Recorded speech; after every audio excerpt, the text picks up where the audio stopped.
you can have people who've been here when they were young. Like I met some Filipinos who've been here since they were very young, but they consider themselves Filipino.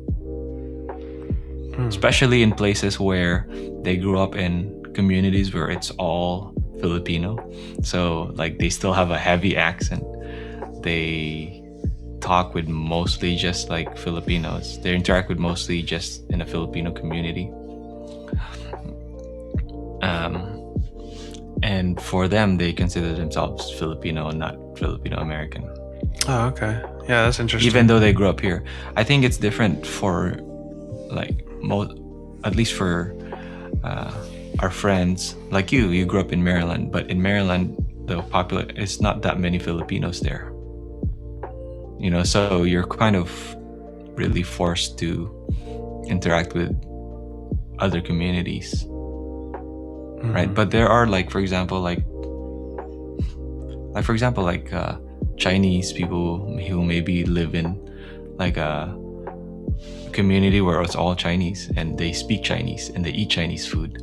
So it's like a bubble of like that community in that one area, and maybe they go out a little bit, but they can live in a community where that culture is kind of like the same. You don't have to like adjust.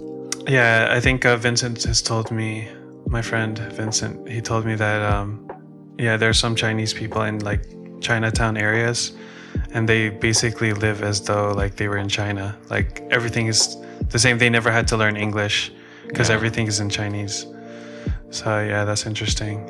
Yeah, they're just in a different location, but everything is the same. Yeah, that's right. Like in California, for example, there's a lot of Filipinos. So, you know, like there are pockets or areas where they don't need to venture out as much, or at least the community doesn't change their culture. Their interactions doesn't change how they think or their culture. Right. So I think that's why it's important to kind of self-identify as one. Yeah. I guess what I'm saying is like, if there was the spectrum of Filipino American, first generation would be more towards Filipino, and second generation would be more towards American culture. Yeah. And there's whole people are just in between the spectrum. Yeah, depending on what time you came to the US and your community, what kind of community you live in. Like if you put a Filipino in Iowa or somewhere where there's not that many Filipinos, they're gonna be towards more American, I think. Oh, yeah. You're just forced to be in that community. But you know, put a Filipino where there's like a lot more Filipinos in that city or community. They have availability of Filipino restaurants and Filipino churches and Filipino communities. Yeah, that's a good point. Yeah, you know, I didn't think of that.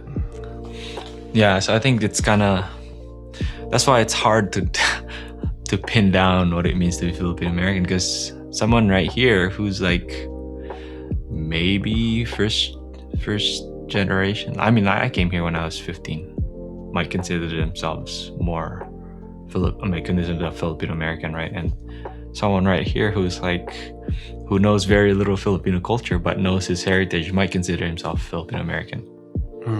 Yeah, good point.